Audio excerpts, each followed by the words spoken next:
this is what I work so hard for, just to see all of you here, coming out, being compassionate toward animals. That's really what it's all about. When you are a vegan because of health reasons, well, you can always go off that diet. You can go on the diet or off the diet. But if you're a vegan because of animals, once you're on this diet, quote unquote diet, it's a lifestyle really, then you can't go back. You can't go back. Once you're veg, you can't go back. This doesn't rhyme, unfortunately.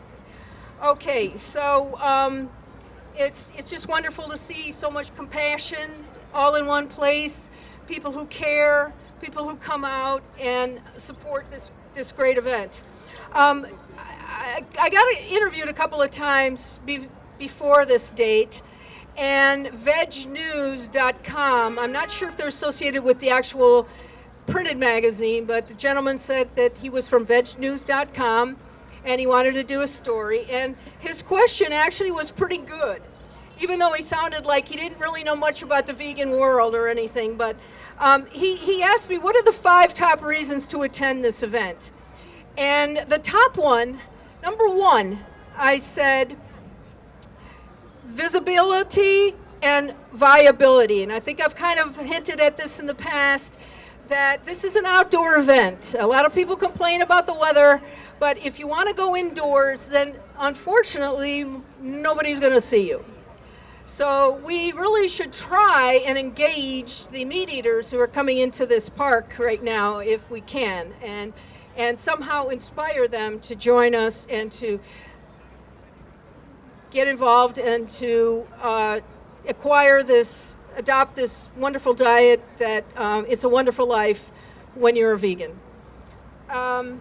So visibility and viability, I would say. Viability, I always say viable, because when we put all these people together and people walk by and they've got all these very bad misconceptions about the vegan diet. We know about those. I don't have to go through that. There's so much misinformation about our diet. But when people come by and they see us, they got the sign, they got all these people, and it maybe makes them sit up and take notice. So that is what it's all about. That's why we have to come out here in big numbers, because we have to show how important this is to us. In fact, over there on the other side is another PA system, and you can tell your story, why you became a vegan, and we put it on YouTube, and you can speak from the gut, you can speak from your heart, why this diet is so important. And I know that within the group here, there's a lot of passion and compassion, but passion about this way of living and eating.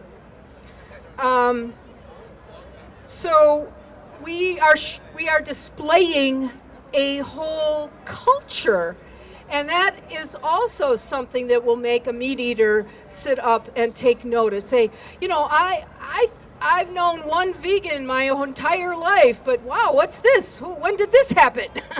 So that's why we have to come here in force, in big numbers, and with lots of enthusiasm, and coming from many, many points of view and all angles.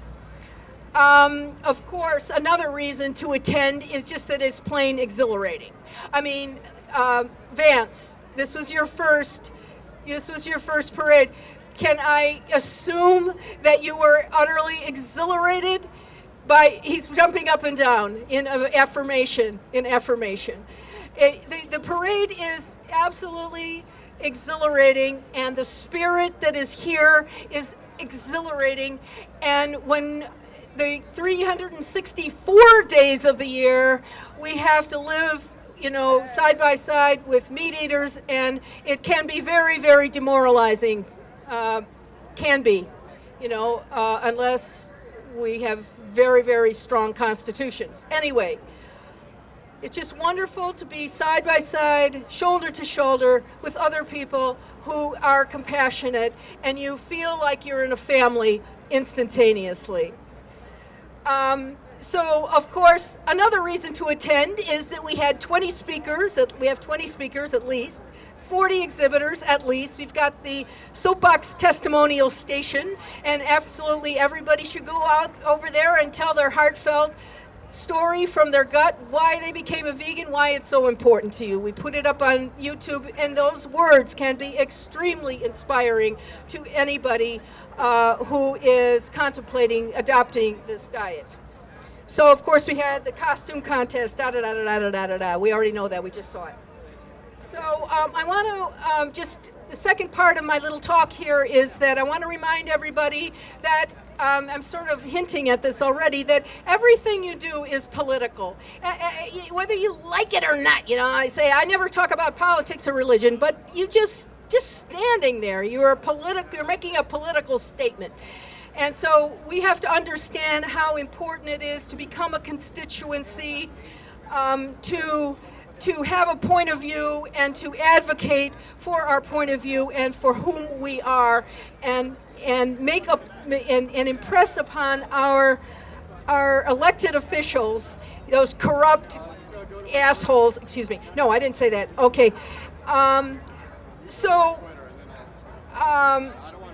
demographic, if I may characterize us, I've seen us guys for a long time. I've been in the vegan advocacy movement for 25 years, and I've really noticed that the vegan demographic is very peace-loving. You know, God bless. We're peace-loving people, and that's a good thing. But unfortunately, we have to become fighters. We have to become fighters. Our opposition is extremely powerful and ruthless. I mean, if you can find 3 million chickens in one building the size of an airplane hangar or bigger, you can't be very compassionate. So we need to be fighters, and unfortunately, we as vegans are outside, kind of over here in left field. We are like a non-entity. Nobody hears us, nobody sees us, nobody listens to us, nobody knows we're here. Why is that? Anyway, that needs to change. The reason why our issues are not, I've said this last year, and it's an important point to reiterate. There's no disagreement between Republicans and Democrats regarding our issues. So that's why you never hear about it in the newspaper unless you're reading Van Slemkuhl's column in the Philly.com and his places. You don't hear about our issues, and if you do a search on the word vegan or vegetarian on the news portion of Google, there'll be a lot of things about how much protein is in beans or something. They don't talk about the things that I talk about in my 101 Reasons, which is that this industry is filthy, it's cruel, it's unhealthy. I'm not going to go on. You're going to read it. Okay. So if you have the stomach for it, we have to get into the muck of politics. Now let me very quickly end up with 3 more quick points. I want to impress on people to consider very much to become a volunteer to get involved with this issue. I will tell you from a practical standpoint, I learned so many skills that I later took into the marketplace and made money as a high-paid employee by learning things I needed to learn to better advocate for this cause. I learned computers, I learned database, I learned, page makeup, and I learned all kinds of and I learned negotiation. I learned all kinds of things. If you want to better yourself, become a volunteer. And, okay, so my last point is that I have studied the meat industry. I have looked at their literature. And I learned this from Karen, my mentor, Karen Davis, that you need to read the literature from the meat industry itself. Because they're very frank and very honest, because they don't think that they need to hide what they do. They don't think that anybody's going to object, because a lot of people don't want to look over there. They don't want to see the truth. It's cognitive dissonance. We've heard of that, right? Okay. So I will say that the meat industry is a microcosm of the general political, of politics and government, in that a huge aspect of the USDA is portioning out, I'm almost done, portioning out subsidies to the meat industry. I do a whole talk on this. I'm just going to say 2 points. One, corn is subsidized in America. It goes back to Earl Butz, who was like the USDA secretary back in the 70s or something. And the U.S. government, so they say, I don't know if we can believe them or not, was afraid of famine in America, was actually seriously afraid of famine. So they said, okay, we got to really be careful about famine. Let's make sure that we have plenty of corn. So it was, I don't know if this story is true, but this is what they say. Fake news. Okay.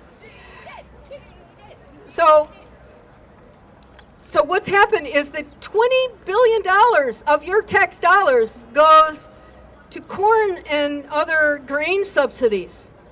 I don't know if people know that. That's right out of your tax dollars.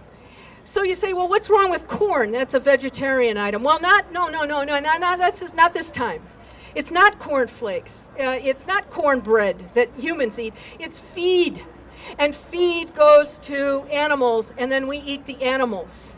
And because we have literally mountains of corn and feed, see this great movie, it's called King Corn. Write it down. You can download it or whatever. It's all over the place. It tells you the story of corn. And we have so much corn, so it's cheap to make meat. And meat becomes inexpensive. And this is an issue that we vegans need to be right on top of. The other thing, let me see, there are other, the other subsidy that is, and I'm going to finish up. The other subsidy is that the USDA, if you can even believe it, will actually purchase chicken and pork and all these animal foods and milk, obviously, and then they give them to schools at very low prices. And they do it, they say, because they want to shore up prices. Now, I thought that we should let the markets work, right? But they don't. So I think that, again, these are microcosms of the rest of the government. And that's about it, everybody. Thank you so much for coming out. And get a copy of the 101 Reasons. God bless you all. Thank you so much for coming. You're just so beautiful to my eyes. I can't even tell you. This is why I work for so hard all year, or it's about 2 months of my life, every year.